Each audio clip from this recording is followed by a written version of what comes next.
Today on TwinCam I'm talking about the irony of the CityRover.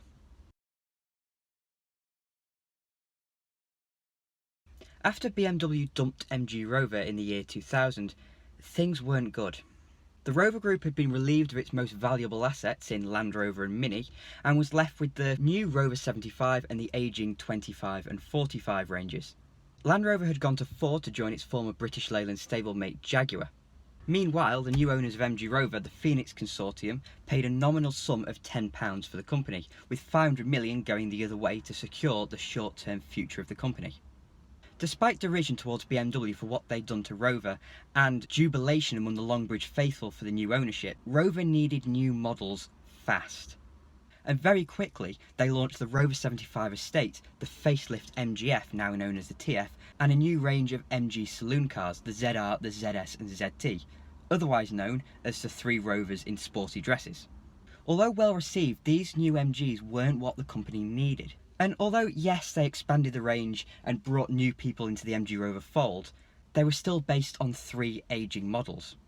It's not as if they weren't trying though. There were some interesting prototypes in the works, such as the RDX60, the car that was going to replace the Rover 45. The constant problem, however, was cash. Enter Tata. The huge Indian conglomerate had its own city car, the Tata Indica, and Rover lapped up the opportunity to introduce a new model. Rover had been absent from this market following the end of Mini and Metro production, and despite the Indica being a 5-year-old design, it was launched in Britain in 2003 as the CityRover.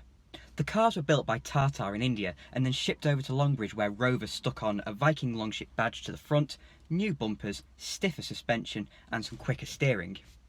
And it's safe to say that this recipe wasn't exactly successful. MG Rover refused to lend a CityRover to Top Gear magazine, leading to one of the most iconic moments in Top Gear television history.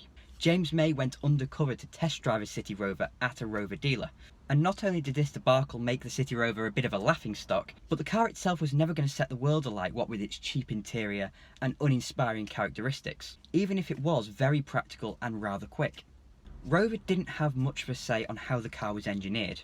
They'd originally wanted to make many more changes to the car, but were denied by Tata. By early 2005, with sales figures disappointing everyone, Tata and Rover went about updating the CityRover to make it more desirable. By April, the new CityRovers were on the ships headed towards Britain, but while they were at sea, MG Rover went bust. The date was the 8th of April 2005.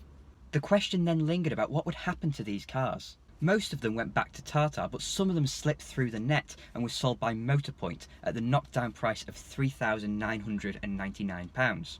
Amazingly, these Mark II CityRovers sold rather well, and maybe that was due to the new trim that these cars gained, or maybe it was that MG Rover charged way too much for the original car. Perhaps Motorpoint had found the equilibrium price, where these cars might actually sell at a respectable level. But whatever the outcome, MG Rover was dead, and so was Tata's entry into the European market. Or so we thought. 3 years later, Ford was looking to offload its premium brands of Jaguar and Land Rover, and Tata was the preferred bidder. By mid-2008, Tata was the proud owner of these two great British marques. But in a twist of fate, they also ended up with the Rover name. When MG Rover went bust in 2005, Ford exercised their right to buy the Rover name from BMW, who'd been licensing it out to MG Rover since the year 2000. Only 5 years after the launch of the CityRover and Tata's first exposure in Britain, they owned the lot. Fast forward 12 years and Jaguar Land Rover is producing exciting and innovative new models such as the Jaguar I-Pace. A world away from the little city car that Tata donated to Rover back in 2003. It's been heavily rumoured for a few years now that Land Rover may want to launch a rebadged version of the Jaguar XJ, known by the press as the Road Rover. So maybe, a few years from now, Tata might be launching a Rover for themselves.